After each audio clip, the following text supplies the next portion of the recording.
Welcome to new Prajasakti news channel స్వాగతం. వెల్దుర్తి మండలంలో food corporation member Devi Ganjamala పర్యటన. కర్నూలు జిల్లా వెల్దుర్తి మండలం నందు బుధవారం food corporation member Devi Ganjamala పర్యవేక్షించి తనిఖీలు నిర్వహించారు.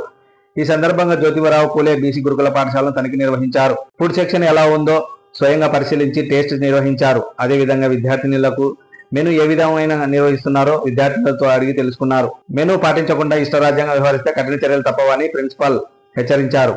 విద్యార్థినులకు ఫుడ్ కలర్ వాడకుండా టేస్ట్ గా చేయాలని తెలిపారు. అదేవిధంగా పప్పు దినుసులను చింతపండు నాణ్యమైన ఆహార పదార్థాలు మాత్రమే అనుమతించాలని పేర్కొన్నారు. ఆహార పదార్థాలను ఎప్పటికప్పుడు పరిశీలించి కాలం చెల్లిన ఆహార పదార్థాలను నిల్వ ఉంచకూడదని పేర్కొన్నారు. విద్యార్థినులకు రుచికరమైన వంటలు అందివ్వాలన్నారు. విద్యార్థినులకు అల్పాహారం సరైన మోతాదులో ఇవ్వాలని తెలిపారు. ఫ్రూట్స్ సరైన క్రమంలో విద్యార్థినులకు అందేలా చూడాలన్నారు. లేని పక్షంలో మీపైన కఠిన చర్యలు తీసుకుంటామని తెలిపారు. తనిఖీ కార్యక్రమంలో భాగంగా legal metrology assistant commissioner Sriramulu, Kurnool food safety officer Rajagopal, civil supply జిల్లా అధికారి రఘువీరు, district CDPO Vijay, tahsildar Chandrasekhar Varma, Veldurthi CDPO లూప్, బీసీ గురుకుల పాఠశాల ప్రిన్సిపాల్ తదితరులు పాల్గొన్నారు.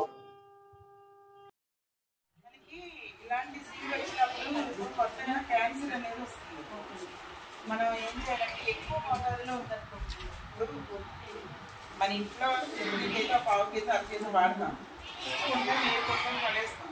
వీళ్ళు ఏంటంటే ఎక్కువ తక్కువ తీసుకెళ్ళి వండేయాలని అడవిలో ఉంటారు తప్ప ఏరేయాలి శుభ్రం చేయాలని అడవిలో ఉండరు. అందుకని నేను అనేది ఏంటంటే ఎక్కువ మోతాదులో కనుక మనకి సీడ్ కనబడితే వెంటనే అతనితో మాట్లాడండి. సప్లైతో మాకు ఇది బ్లాక్ కలర్ సీడ్ ఎక్కువ కలుస్తుంది, మేము బాగా చేయడానికి మాకు టైం ఉండదు, మంచిది ఇవ్వండి. మా గ్రేడ్ 1కే మనం ఇండెంట్ పెడతాం, అంతే కదా. మా గ్రేడ్ 3 గ్రేడ్ 2 ఇస్తే మనం నష్టపోతాం. దాన్ని బట్టి నేను మాట్లాడండి. రిసీవ్ అయితే బాగుంది కానీ నిలబెట్టి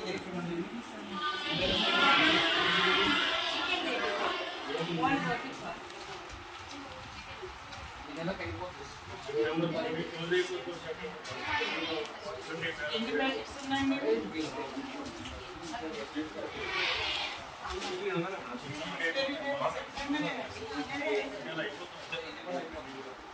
లాస్ట్ టైం మీకు ఎక్స్ప్రెస్ స్టాక్ దొరికింది, ఇంకోసారి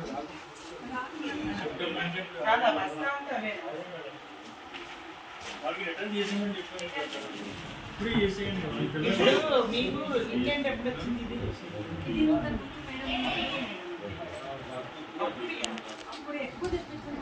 ఎప్పుడు మీరు జాయిన్ ఎప్పుడు వచ్చింది? ఎందుకంటే ఇది మ్యానుఫ్యాక్చరింగ్ లాస్ట్ ఇయర్ ఇప్పుడు చేస్తే last time food commission complaint వచ్చింది, కేసు వచ్చింది, జేసీ గారి కేసు వచ్చింది. నేను జేసీ గారి ఫైల్ కూడా చేశాను, కేసు ఫైల్. నెక్స్ట్ ఈ వారంతో మార్చి ఇవి అన్ని చెప్పకూడదు.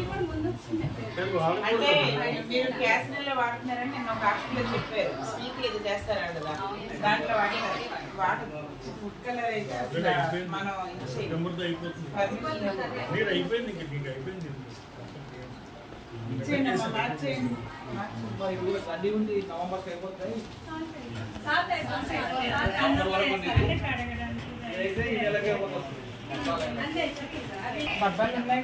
ఏం చేసేయండి ఖాళీగా ఉన్నామని. మీకు ఇప్పుడు సమ్మర్ హాలిడే, దసరా హాలిడేస్ వస్తున్నాయి. ఒక 20 రోజులు పిల్లలు ఉంటారు, మరి చాలా ఇండెంట్ ఉంది. కొంచెం తక్కువ ఉండేటివి తెప్పించుకున్నాం. అంటే ఎక్కువ ఉంది కదా, మళ్ళీ సెలవులు అయ్యి మళ్ళీ వచ్చేలోకే మనకి ఇవన్నీ పురుగు పట్టేయడం అట్లా అవుతుంది కదా.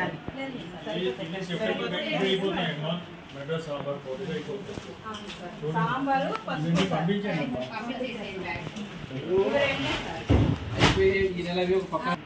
ఇప్పుడు రాగి లడ్డు ఉందా మీకు? స్నాక్ ఎప్పుడైనా?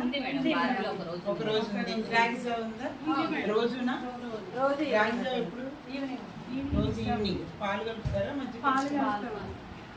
మార్నింగ్ పాలు ఎవరంటారు? మార్నింగ్ పాలు ఇస్తారు, మళ్ళీ సాయంత్రం రాగి జావ పాలు మిక్స్ చేస్తారు. కందిపప్పా? పెసరపప్పా?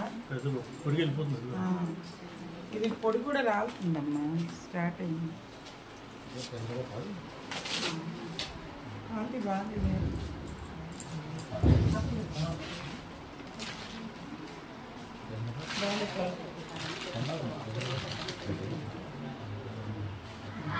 ఇది చెరుగుతాం కదా మనం, చెరిగితే పైన ఏమొస్తాయి? ముక్కలు అయిపోయినాయి ఏమంటారు, నూకలాగా. నూక తేలేలాగా వెయిట్ లాస్గా ఉన్న పప్పు అది ఇది మంచి గ్రేడ్ కాదు, అంతా నూక. తీసేయండి అది అర్జెంటుగా. ఇప్పుడు ఎవరు ఇచ్చారు? ఇప్పుడు ఇవ్వమ్మా. లాస్ట్ టైం ఇంకొక ఆమె ఉండేది. ఎన్ని కేజీలు ఉన్నది పెసరపప్పు? ఎన్ని కేజీలు ఉన్నది? ఇందులో మార్పు రాకపోతే ఎలాగా? లాస్ట్ టైం కేసు ఫైల్ చేసాం బ్యాంక్ కార్డు అయినా మార్పు రాకపోతే ఆ చింతపండు కొంచెం ఇవ్వమ్మా. బెల్లం ఎక్కడ ఉంది? తీసేయండి. అది కూడా చూడండి ఒకసారి. వాచ్ చేయాలి ప్రిన్సిపల్ గారు. ఒకసారి ఎంట్లో వేయించండి, ఆ పెసరపప్పు శుభ్రం చేయించండి.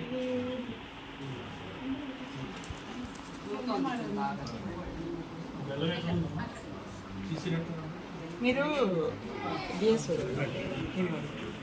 ఇప్పుడు ఎలా ఉంటుందంటే ఈ పెట్టుందా, తర్వాత ఈ పొట్టు ఉందా, దీనివల్ల పుచ్చు స్టార్ట్ అవుతుంది. పుచ్చు స్టార్ట్ అయ్యి పురుగు స్టార్ట్ అవుతుంది. బరువు అతనికి కలిసి వస్తుంది. మనం ఏం పెడతాం? గ్రేడ్ 1 పెడతాం అంటే వితౌట్ సీడ్, అంతేనా? మనం పెట్టే ఇండియన్ ఏం పెడతాం? మనం పెట్టే ఇండియన్ సీడ్ లేకుండా పెడతాం. ఈ సీడ్ ఏంటి? ఇదిగో ఇందులో ఉన్నది ఇదేంటి? దానివల్ల ఏమవుతుంది అంటే అతనికి ఏమవుతుంది అంటే బరువు కలిసి వస్తుంది. బరువు కలిసి వచ్చినప్పుడు ఆయనకి డబ్బులు మిగులుతాయి. మనం గ్రేడ్ 1కి పెడితే ఆయన మనకి గ్రేడ్ 3 అలా ఇస్తున్నాడు. పొట్టు ఉంది, విత్తనం ఉంది, ఇది ఉంది. ఇది ఏమంటారు? ఏనులో కాదు ఏదో అంటారు, అది ఉంది. ప్రతి దానికి గింజ ఉంది. మరి అప్పుడు మనకి లాభమా అతనికి లాభమా? ఇప్పుడు మీరు అడగలేదు అనుకోండి, మీకు నచ్చింది, మీకు ఇది ఓకే అనుకుంటాడు, రెండోసారి అదే పంపుతాడు, మూడోసారి అదే పంపుతాడు. ఎప్పుడైతే మీరు క్వశ్చన్ చేయరో, ఎప్పుడైతే మీరు అతన్ని అడగరో, నిలబెట్టి అడగరో, ఇదే పంపిస్తాడు. అతనికి లాభం. మీరు అడగలేదు అంటే మేమేమనుకుంటామో తెలుసా? మీరు అతను కొమ్మక్క అయిపోయారు అనుకుంటాం. మేము అట్లానే మాట్లాడతాం. మీరు కొమ్మక్క అయిపోయారు కాబట్టి మీరు ఒప్పుకున్నారు. చూడండి గింజ ఎలా ఉంది.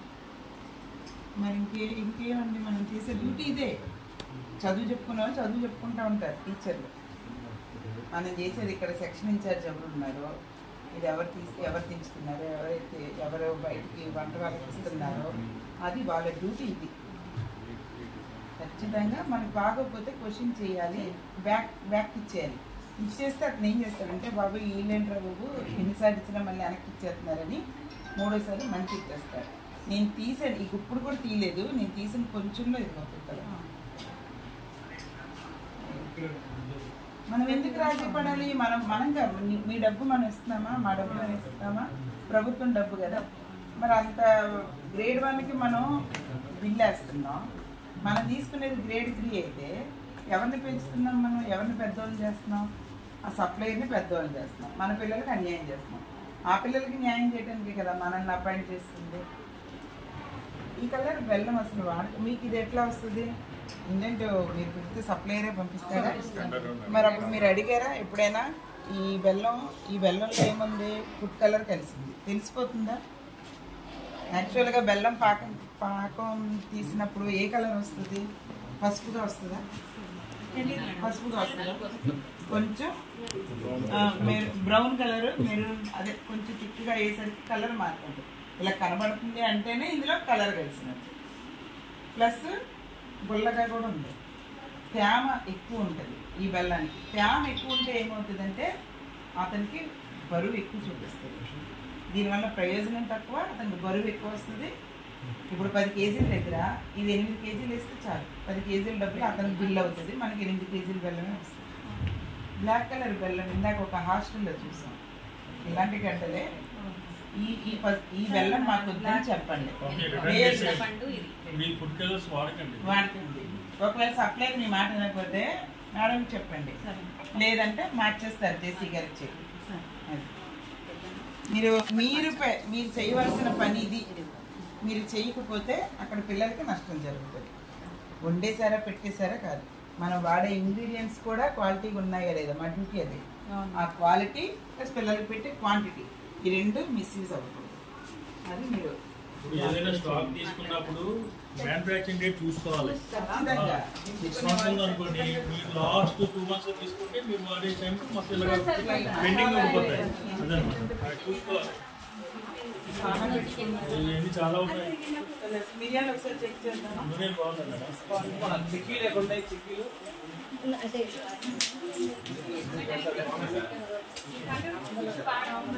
Food colour వాడకండి. ఈ వాడకండి మళ్ళీ ఇంత స్టాక్ ఉంది.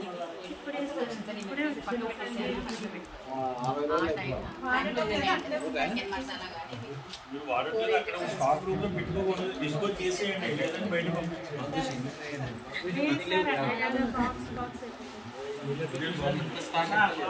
ఇది టేస్ట్ చూసామా? మిల్లెట్ చిక్కీనా లేకపోతే బాగా మెనూలో ఎగ్ ఎప్పుడు ఉంది? పెడుతున్నాం కాదు, మెనూలో ఎగ్ ఎప్పుడు ఉంది? మరి ఎందుకంటే మధ్యాహ్నం పెడుతున్నారు. మధ్యాహ్నం పప్పు ఆకుకూర ఉంది, క్యాబేజీ కూర ఉంది. గుడ్డ అయితే ఉడకబెట్టారు, మేము చూసాం. కానీ మార్నింగ్ పెట్టాలి. మీకు మధ్యాహ్నం ఇష్టమా? మీరు అడిగారా మధ్యాహ్నం కావాలని? నిజమేనా? మేము మీ టీచర్ గారి కోసం చెప్తున్నారా? మార్నింగ్ ఎగ్ తిని పాలు తాగితే మంచిది, నడుతుంది. మధ్యాహ్నం వెనక 2 రకాల కూరలు ఉంటాయి, పెరుగు ఉంటుంది.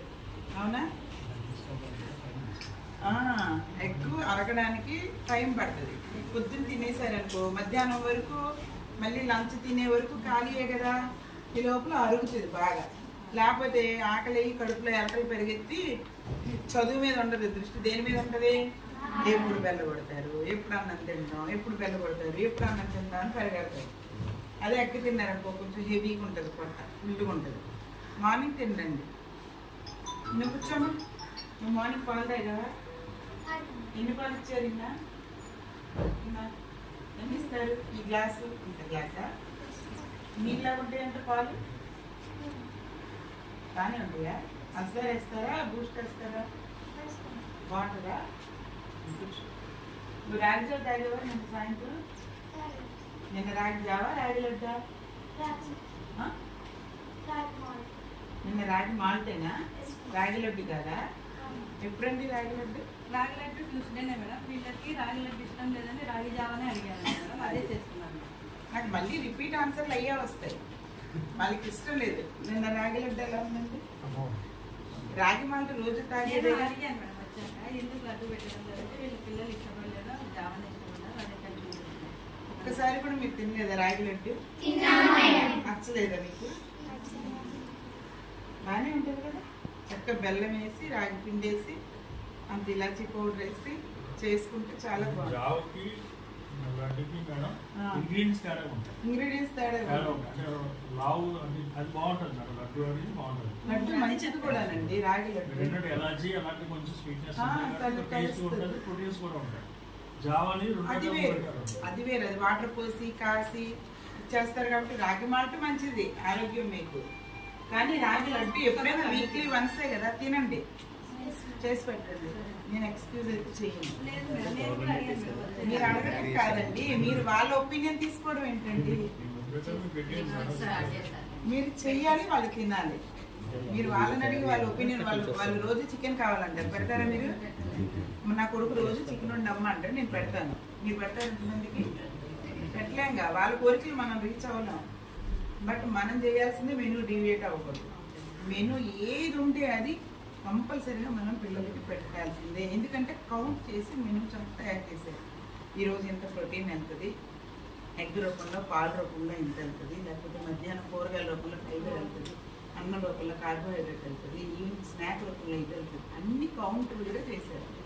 అది మనం ఎందుకు బ్రేక్ చేయాలి? సరే, నువ్వు కూర్చోమ్మా. నువ్వే రాత్రి పండు తిన్నావా? ఏం పండు తిన్నావు?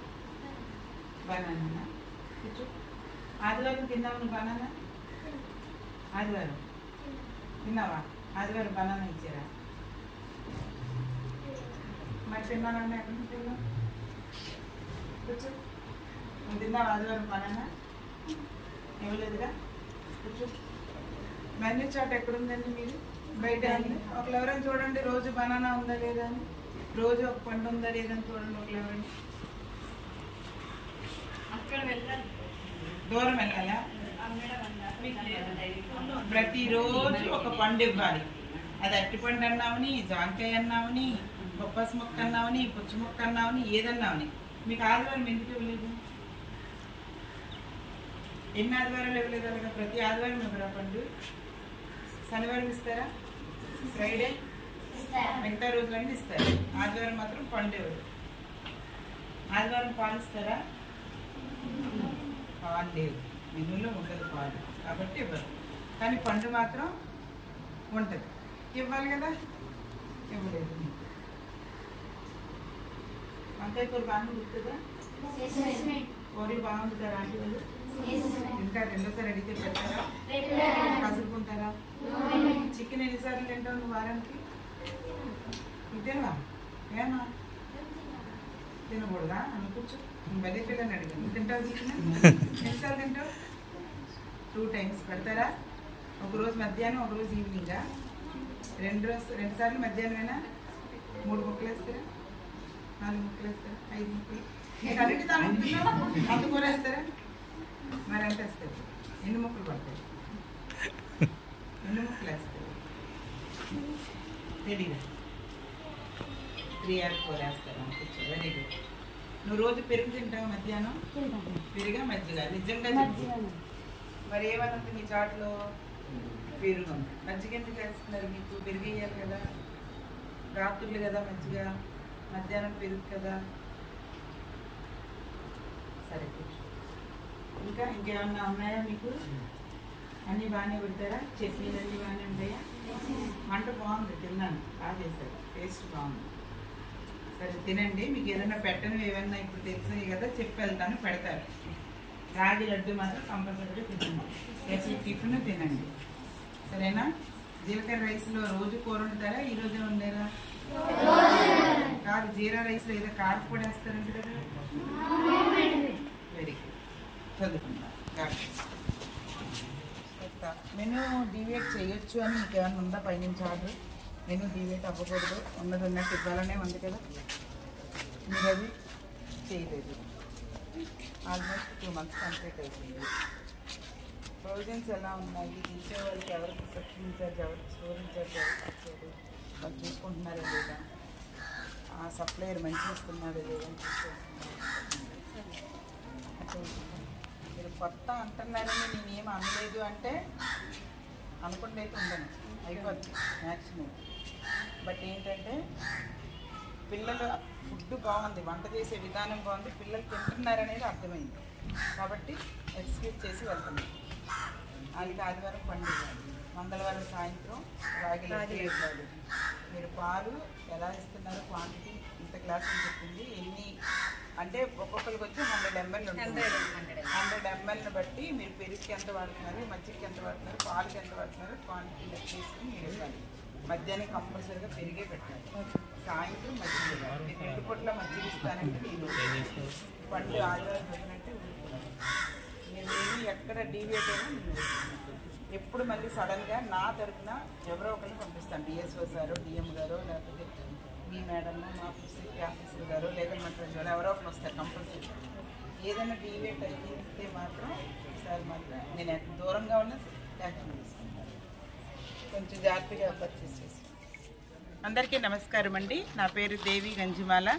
ఆంధ్రప్రదేశ్ రాష్ట్ర ఆహార కమిషన్ సభ్యురాలుగా నిన్నటి నుంచి కూడా ఈ కర్నూలు జిల్లాలో పర్యటించడం జరుగుతూ ఉంది.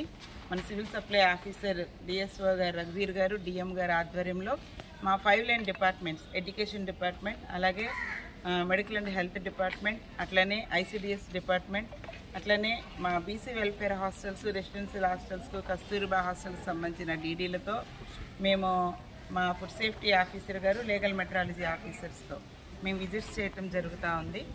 ఈ జరుగుతున్న క్రమంలో నిన్నటి నుంచి కర్నూలు జిల్లాలో సుమారు 4 మండలాలు మేము పర్యటించడం జరిగింది. ఈరోజు ఆ పర్యటనలో భాగంగా వెల్దుర్తి మండలం కూడా వచ్చాము. కొన్ని నోటీస్ చేసాం. ఎఫ్బీ షాపుల్లో, ఒక ఎఫ్బీ షాపులో కొంచెం ఉన్నదానికంటే, ఉండవలసిన దానికంటే కూడా ఎక్కువ ఎక్సెస్ రైస్ని మేము చూసాం. 6A కేసు కట్టాము. కొన్ని హాస్టల్స్లో మెనూ డీవియేట్ అవుతుందని చెప్పి వాళ్ళకి సోకాజ్ నోటీస్ ఇవ్వడం జరిగింది. ఒక హై స్కూల్లో ఒక చిక్కీలు ఇవ్వాల్సిన టైంలో చిక్కీలు ఇవ్వలేదు. అలాగే నిలవన్న చిక్కీల్ని పిల్లలకి ఇవ్వడం జరిగింది. దాని మీద కూడా ఫోకస్ ఇవ్వడం జరిగింది. ఈరోజు కూడా హాస్టల్స్ అవి విజిట్ చేస్తున్నాం, స్కూల్స్ ఇప్పుడు మిడ్ డే మీల్ చూస్తాము. ఈ రకంగా మేము ఈ కర్నూలు జిల్లాలో నిన్నటి నుంచి మా ఫైల్ అండ్ డిపార్ట్మెంట్స్ అధికారులందరితో కలిసి సందర్శించడం జరుగుతూ ఉంది. ఏం లేదండి, మా ఆహార కమిషన్ యొక్క ముఖ్య ఉద్దేశం ఏంటంటే ప్రభుత్వం ఏదైతే వెల్ఫేర్ అందిస్తుందో అది ప్రతి పిల్లవాడికి, అలాగే పీడిఎస్ రైస్ రూపంలో అబ్బీ షాప్ నుంచి ఏదైతే ఎవరింటికైతే రైస్ వెళ్తుందో, షుగర్ వెళ్తుందో, పప్పు వెళ్తుందో, మిల్లెట్స్ వెళ్తున్నాయో అవి ప్రతి ఒక్కరికి ప్రాపర్గా అందుతున్నాయా లేదా, అలాగే ఈ స్కూల్స్లో, అంగన్వాడీస్లో, హాస్టల్స్లో మంచి క్వాలిటీని మెయింటైన్ చేస్తున్నారా లేదా, ఆ క్వాలిటీ ఫుడ్ని అందిస్తున్నారా లేదా, పిల్లలకి కడుపు నిండా పెడుతున్నారా లేదా, మెనూ డీవియేట్ అవ్వకుండా మార్నింగ్ లేచినప్పుడు ఇచ్చిన పండు దగ్గర నుంచి పాలు దగ్గర నుంచి రాత్రి పడుకోబోయే ముందు ఇచ్చే పండు వరకు అన్నీ ఇస్తున్నారా లేదా, ఇవన్నీ చెక్ చేస్తాము. మేము వచ్చి ఏదో నోటీస్ చేసాం, ఏదో ఒకరికిద్దరికి మేమో ఇచ్చేసాం వెళ్ళిపోయామని కాదు, కానీ ఇది ఖచ్చితంగా ఒక సైకిల్ లాగా జరుగుతూ ఉండవలసిన ప్రక్రియ. ఎందుకంటే అన్ని వ్యవస్థలు కలిస్తేనే ఖచ్చితంగా ఆ బిడ్డకి న్యాయం చేయగలుగుతాం. కాబట్టి ఆ బిడ్డకి న్యాయం జరిగేంత వరకు కూడా మేము ఖచ్చితంగా తిరుగుతూనే ఉంటాము. మనం ఇచ్చే రైస్లో కూడా ఫోర్టిఫైడ్ రైస్ అనేది మిక్స్ అవుతూ ఉంది. ఇంకా చాలామందికి అది గంజి వంచకూడదు అనేది కూడా తెలియట్లేదు. ఆ అవేర్నెస్ తీసుకురావాలన్నది మా ప్రయత్నం. ఖచ్చితంగా రైస్ తినడం వల్ల ఎలాంటి ఆరోగ్య ప్రయోజనాలు ఉన్నాయో మేము వాళ్ళకి చెప్తా ఉన్నాము. ఈ రకంగా ప్రతి విషయంలో క్షుణ్ణంగా పరిశీలించడం జరుగుతూ ఉంటుంది. సార్, మా మెడికల్ అండ్ హెల్త్ సెంటర్స్ కూడా, పిహెచ్సిలు కూడా మేము చూసాము. ఎందుకంటే అక్కడ గర్భిణీ స్త్రీలు, ఏ గర్భిణీ స్త్రీ ఎనిమిక్గా ఉండటం కానీ, లేకపోతే గర్భంలో శిశువు ముందస్తుగా మరి డెలివరీలు అవ్వటం, లేకపోతే చనిపోవడం, ఇలాంటి కాంప్లికేషన్స్ లేకుండా ఉండటం కోసం మరి గర్భవతి ఎప్పుడైతే ప్రసవం జరుగుతుందో ఆ ప్రసవం టైంకి సమృద్ధికరమైన, అంటే కనీసం 10 గ్రాముల నుంచి 11 గ్రాములు రక్తం తన ఒంటిలో ఉండేలాగా, వెయిట్ పెరుగుతూ ఉండేలాగా, ఆరోగ్యవంతమైన బిడ్డను కనేలాగా ఆ ఐసిడిఎస్ అంగన్వాడీ వర్కర్కి ఆ అమ్మాయిని అటాచ్ చేస్తాం. అట్లనే హెల్త్ డిపార్ట్మెంట్ ఆశా వర్కర్కి అటాచ్ చేస్తాము. పిహెచ్సిలు కూడా మేము చూడటం జరిగింది. ఈ రకంగా చూసుకుంటే మన ఆంధ్రప్రదేశ్లో మరి హాస్టల్స్లో అయితేనేమి, స్కూల్స్లో అయితేనేమి, అంగన్వాడీ సెంటర్స్లో అయితేనేమి, పీడిఎస్ రైస్ రూపంలో అయితేనేమి చాలా వరకు చాలామందికి ప్రజలందరికీ కూడా మరి సమృద్ధిగా వెళ్తూ ఉంది. ఎక్కడ ఏ లోపం లేదు. కానీ ఎక్కడైనా గ్రౌండ్ లెవెల్లో ఇచ్చే వాళ్ళలో, చూసుకునే వాళ్ళలో బాధ్యతారహితంగా ప్రవర్తిస్తేనే అక్కడక్కడ మిస్యూజులు జరుగుతాయి. అది కొంచెం అందరూ బాధ్యతగా ఉండాలన్నది మా మనవి. అందుకని మేము ఇట్లా పర్యటన చేస్తూ ఉన్నాం. మాకు సహకరించిన మా సివిల్ సప్లై ఆఫీసర్స్కి, మా ఫుడ్ సేఫ్టీ ఆఫీసర్ గారికి, లీగల్ మెట్రాలజీ ఆఫీసర్స్ గారికి, అలాగే ఎడ్యుకేషన్ డిపార్ట్మెంట్కి సంబంధించిన ఆఫీసర్లకు, మా రెసిడెన్షియల్ హాస్టల్కి సంబంధించిన డీడీలకు, అలాగే వెల్ఫేర్ హాస్టల్కి సంబంధించిన డీడీలకు, ఏటీడబ్ల్యూ, ఏఎస్డబ్ల్యూ, ఏబీసీ వాళ్ళకి అందరికీ కూడా పేరు పేరున ప్రతి ఒక్కరికి కూడా, మెడికల్ అండ్ హెల్త్ డిపార్ట్మెంట్ వారికి కూడా నా హృదయపూర్వక కృతజ్ఞతలు. మీడియా మిత్రులందరికీ నా ధన్యవాదాలు తెలియజేస్తున్నాను. Thank you.